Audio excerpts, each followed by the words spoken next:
Chapter 1. When you're part cold and part hot so you can't sleep, it's not enjoyable. Okay, Scully, let me tell you about one of our new friends. Nisol Ilarion Riazlin, archaeologist, gamer, basket case, and a member of the previously prestigious House of Riazlin, lay sleepless on a roughly hewn bed in a rented room above a small tavern. Insomnia and fatigue both wanted to hang out tonight. Aggravation overtook exhaustion, and she sat up in bed, the simple frame groaning with each movement. Clutching the sleep mask that covered her face, she flung the useless cloth to the floor, where it joined a pair of crumpled socks and discarded leggings from earlier attempts at a functional sleeping reconfiguration. Running a hand through her voluminous crimson hair, she held her tight curls in place as she sighed deeply. I might as well be productively exhausted. Nisol grunted as she forced her bare feet onto the cold wooden floor and walked over to the small table where her day bag was. Pulling a cylindrical object from its compartment, her personal metascroll. Several iridescent glyphs sparked to life at her touch. As she continued her activation sigils, the glyphs shifted and formed into the words: Earth Game, 5i Proto Build, not for end-user play. Nisol smiled at the warning.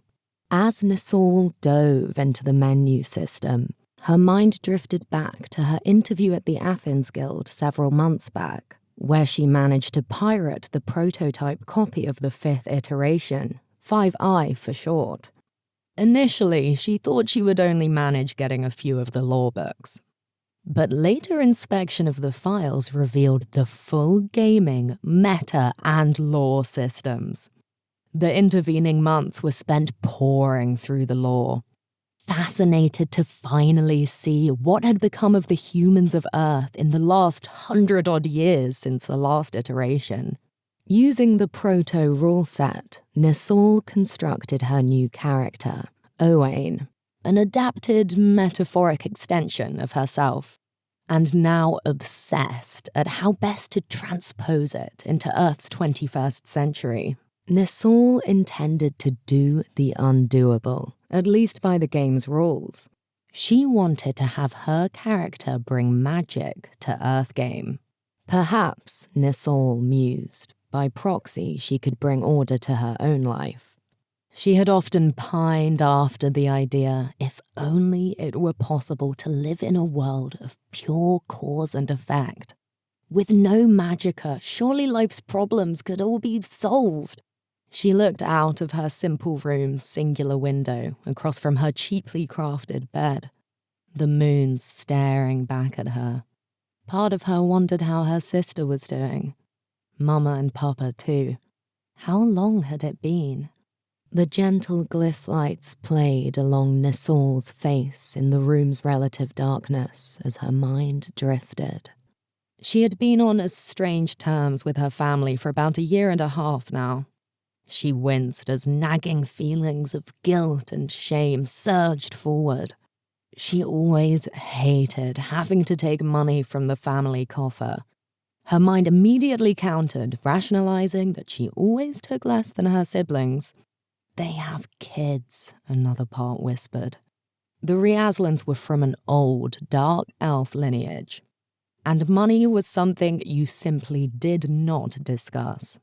There was a heavy shame around her family's privilege, but also a converse tension around her name, as if it was something she did not earn. Out of subconscious reflex, Nisol activated the diary function of her scroll and began work on Owain's background story. A blank canvas opened with a gently pulsing grey-blue inscriber on a dark blue translucent field. As the inscriber pulsed, Nisol's thoughts continued. In the past, she spent some time hanging out with younger humans, taking advantage of the fact that, at 44, a female dark elf retained the youth of a human half her age. The other half of the time she spent with old friends from university. Technically, Dr. Nissol, a forensic archaeologist by trade.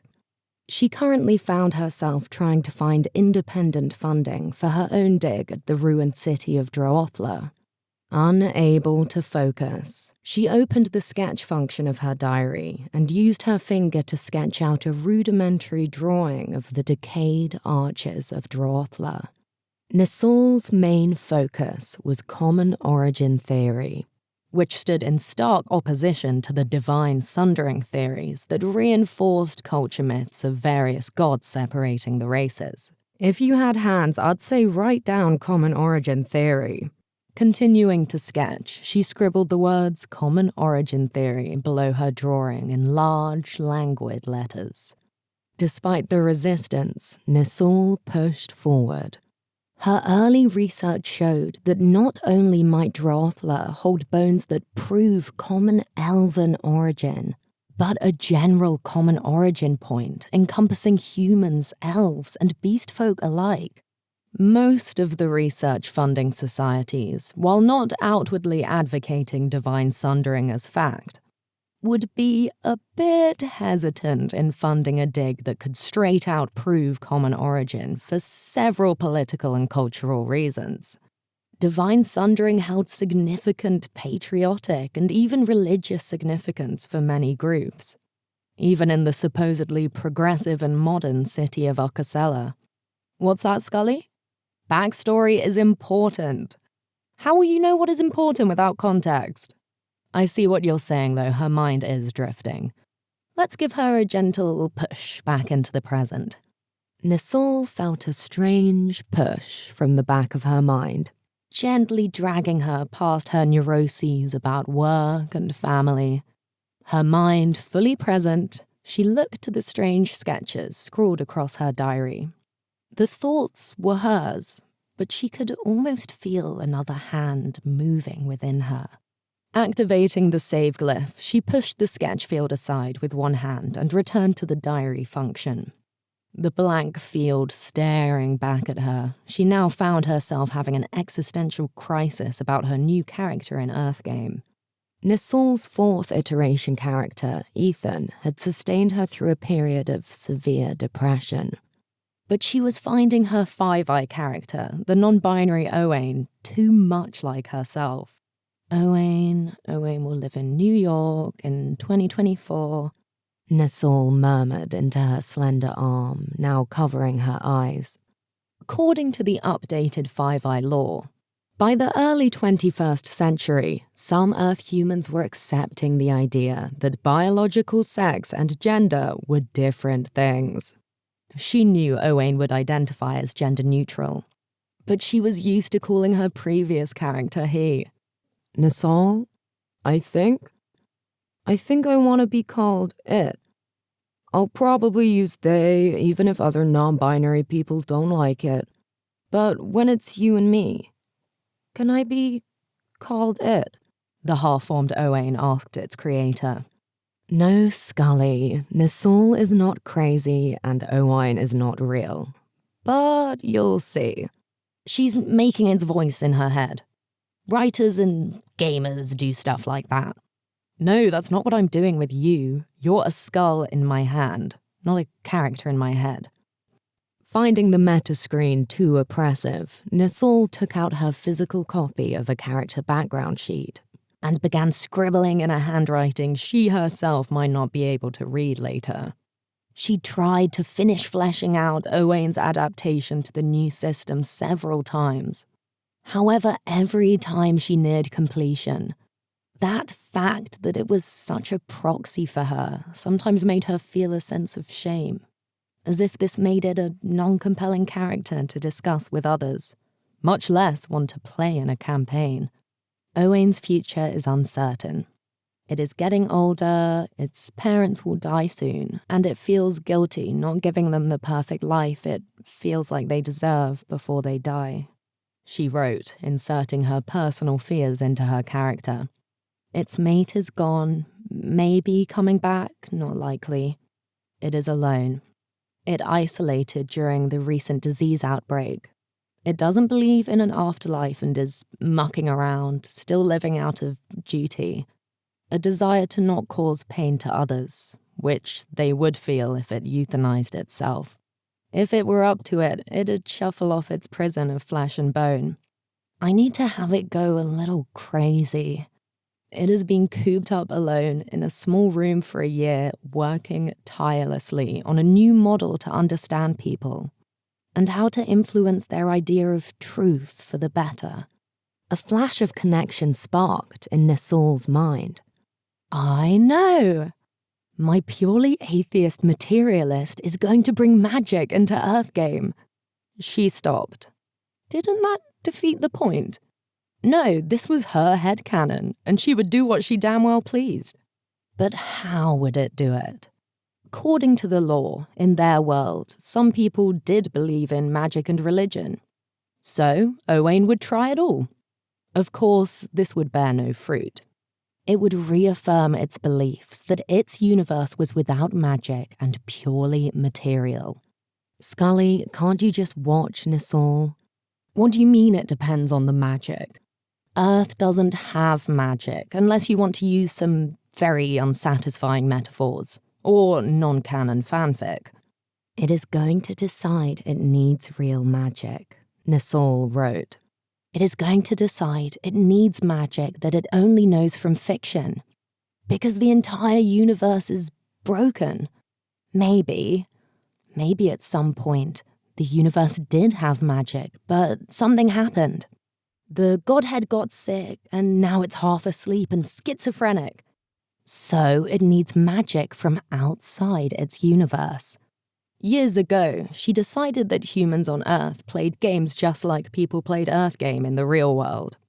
With the new iteration of 5i, it looked like the developers agreed with her. It would seem the humans of Earthgame wanted to escape into a magical world just as much as real people dreamed of escaping to a causal one. Fully abandoning any further attempts at sleep, Nisol hit an illumination spell and returned to the pirated scrolls without abusing her eyesight. The writers detailed every aspect of life on Earth. History, beliefs, technologies, philosophical movements. After a few more minutes of scrolling, she found the sections detailing games and media, and found several entries detailing worlds similar to the real world. Granted, since she had the late-stage proto-build, it might change, but hopefully not by much. I think I have it, she said to herself, about an hour into reviewing the law books. Her proxy self had a fictional proxy of her world within its world, or something similar. At least in her campaign it would. She wanted Owain to bring magic into a magicless world. Why? Because she was too wrapped up in this character.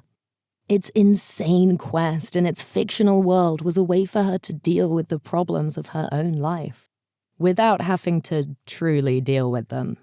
She had formed a ball of pure magicka in her hand, as if she wanted to send it into the world of Earthgame, to her character. Would it send her back pure cause in exchange? What would that even look like? She let the ball dissipate with her foolish thoughts. There was no extra reality to this. It was her character.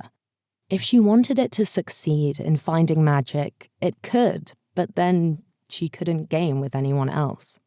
The whole point of Earthgame was to imagine a story world and a game world rich in lore, but with no magic. Headcanon was one thing, but law-breaking? A cardinal sin for the gamer. And perhaps a cardinal personal sin considering her mental health history. She sighed and closed the law books as she deactivated her meta-scroll. It was her character. She would decide, she resolved. But she also resolved she would not decide now. At the moment, she had more not sleeping to do. You want to go back in my pocket, Scully? Why? I won't drop you. Amongst my higher being skills is the fact that, despite my total lack of coordination, I won't drop you. Okay, fine. But before I put you back into my pocket, I need to tell you the best part of this story. The two best characters. Me and you, of course, silly Scully. If you were in my pocket for what I want to tell you, I feel like you would think I was ignoring you. Destin was driving his sheep up toward the marches from the Telak Valley and steadily losing the moon behind the clouds. He could, he figured, take a left toward the Everwell, and the light from the warding spell over it would illuminate his path to the river, which he could follow even in the dark. The somewhat ominous presence of the Everwell didn't bother him, though. The wards had held fast longer than recorded history, and the thought that something might breach those wards was akin to worrying about passing by a mountain, thinking the mountain might suddenly collapse.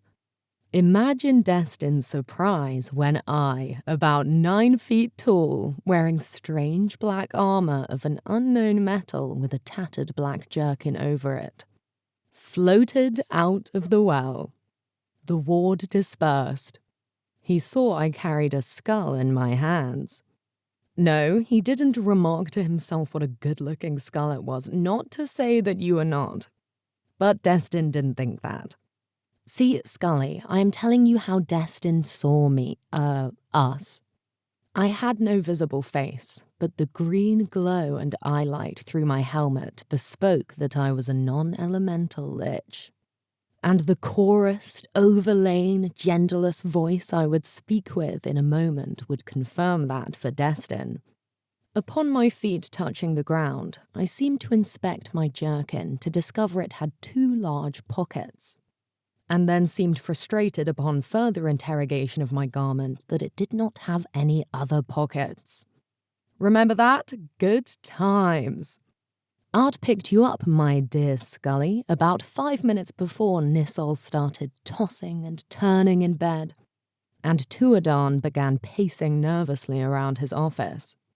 Who is Tuadon? I'm getting to that. And Scully, not Nissol. Nissol. Like your knee and then the sol part of solvent. Do I have an accent? I mean, to you, do I have an accent? I am getting to who Tuadon is, but Scully, really? You look sophisticated enough for me to play with chronology. I am not putting myself early in the story, Scully, just for the sake of my ego. I am talking about our relationship here. How we met those long, several minutes ago. Anyway, that room. I guess it was a tomb that I woke up in. The only thing in it besides walls and a floor and room stuff was you. And I needed a friend. See, I don't remember a damn thing. But I was down there a long, long time. I am clearly some kind of undead, and I woke up in a super dusty place, which, by inference, is a tomb. Yes, I know a long time isn't a specific quantity, Scully. No, I am not a self-hating undead. You know, Scully, there is a liminal space between being a self-hating undead and totally leaning into the identity, okay? I would say this world was unfamiliar to me. But hot on the heels of my first thought being, my eyes are open and that skull looks nice, was a complete awareness of everything going on in the world, including people's thoughts. Everyone. Yes, even that guy on the South Continent who eats parchment when people aren't looking. His thoughts don't match his actions, that guy. Excuse me? Did you just say I might be the first omniscient narrator who is unreliable? Okay, first off there, Mr. Scully fellow. There are plenty of examples from literature of an unreliable, omniscient narrator. Like that whole coming-of-age dark elf novel they make everyone read in school. Secondly, as I have not yet demonstrated any non-reliability because, buddy, you were present for everything I've just said, that was unkind. There is not intentional misdirection in my storytelling. You're interrupting me every 5 seconds with some kind of jab or quip, so relax, please. And and I climbed out of this big well thing. Or if you prefer the rather dull convention of names to whimsical descriptions, it is properly termed the Everwell. So thought our sweet Destin as he saw me come out. Two things Destin had not anticipated were, firstly, that his shoes would handle the humid weather as well as they were, and second, meeting an ageless elemental lich and his skull friend. I managed, with some struggle, to put you in my large left pocket. Then I spoke. How hard is it to make a pocket that's easy to put your stuff in? In this case, it's not my stuff, it's my friend I'm putting in my pocket, but pocket designers should focus on functionality, am I right? Like, why don't I have 4 pockets on this thing? I bemoaned. Destin was shocked at first at the sight of us, and secondly by my mundane complaint, such that somehow the two shocks cancelled each other out. Okay, I may have sort of calmed him with my whatever I am powers a bit. I know, said Destin. I never have enough pockets. There can't be too many pockets. Well, some jerk somewhere could find a way. Anyway, sorry to bother you. I have to go. But, yes, Pocket's friend, we agree on this subject, I said pleasantly. Destin then saw me look at my hands, and I pointed in a forward direction and took several missteps and started walking into the lower slope of the hill.